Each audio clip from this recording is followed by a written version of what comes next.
ঠান্ডা পড়তেছে। এই ঠান্ডা আবহাওয়ার কারণে প্রকৃতির মধ্যে সকল প্রাণীকুলই কষ্টে আছে। তার মধ্যে প্রজাপতিরাও এই ঠান্ডায় কষ্ট পাচ্ছে।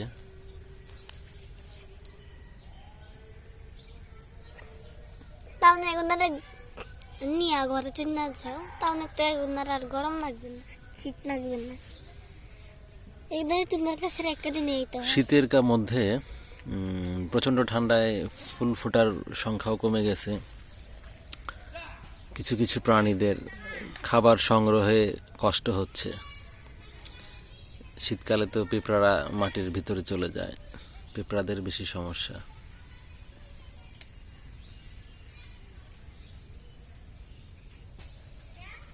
কিছু বনো ফুল ফুটে আছে, এই বনো ফুল থেকে মৌমাছি প্রজাপতিরা মধু আহরণ করতেছে। মৌমাছিও তো মৌমাছি কম দেখা যাচ্ছে, কিছু প্রজাপতি আছে। প্রজাপতি বুনো ফুল থেকে মধু আহরণ করতেছে।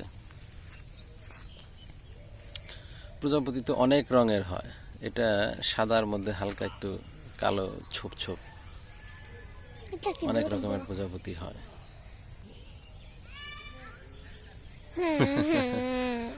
ধরার দরকার নাই, ধরলে পরে ব্যথা পাবে। ঝোপের আড়ালে প্রজাপতিরা লুকিয়ে আছে।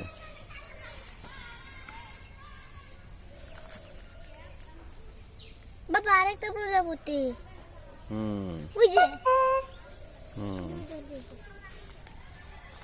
ওই প্রজাপতিটাই ঘুরে ফিরে আসছে।